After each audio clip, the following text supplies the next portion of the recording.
আসানসোল শহরকে যানজট মুক্ত করার জন্য আসানসোল দুর্গাপুর পুলিশ কমিশনারেটের আসানসোল দক্ষিণ ট্রাফিক গার্ড ধারাবাহিকভাবে অভিযান চালিয়ে আসছে। বুধবার সকালে আসানসোল দুর্গাপুর পুলিশ কমিশনারেটের এসিপি বিশ্বজিৎ সাহার নেতৃত্বে আসানসোল শহরের জিটি রোডে পুরনো রামকৃষ্ণ মিশন আশ্রম মোড় থেকে হটন রোড পর্যন্ত অভিযান চালানো হয়। রাস্তার পাশে দোকান নিয়ে বসে থাকা হকারদের ও যারা রাস্তায় গাড়ি পার্কিং করছিলেন তাদেরকে জরিমানা করা হয়।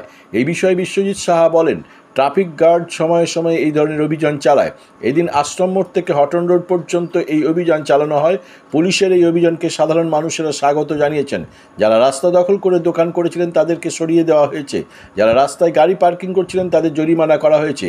এই ধরনের 35 জন চালককে জরিমানা করা হয়েছে। যারা পুলিশের কথা মেনে রাস্তা থেকে গাড়ি সরিয়ে নিয়েছেন তাদের বিরুদ্ধে কোনো ব্যবস্থা নেওয়া হয়নি। একই সাথে আসানসোল বাসস্ট্যান্ড ছেড়ে যাওয়ার পরে রাস্তায় পার্কিং করা 3টি বাসকে জরিমানা করা হয়েছে বলে এসিপি ট্রাফিক জানিয়েছেন।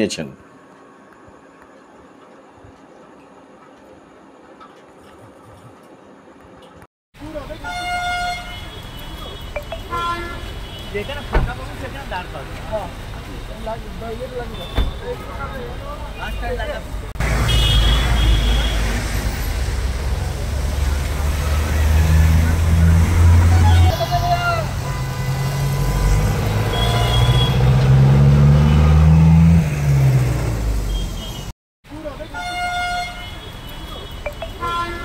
যেখানে ফাঁকা পাবো সেখানে দাঁড় পাবো।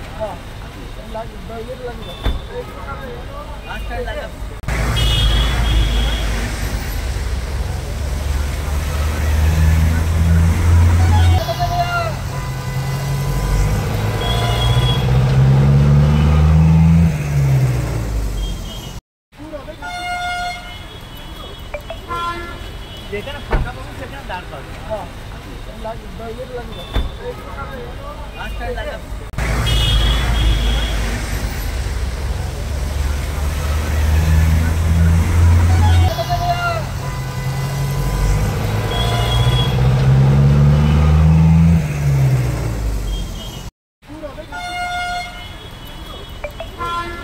যেখানে ফাঁকা পাবো সেখানে দাঁড় পাবো।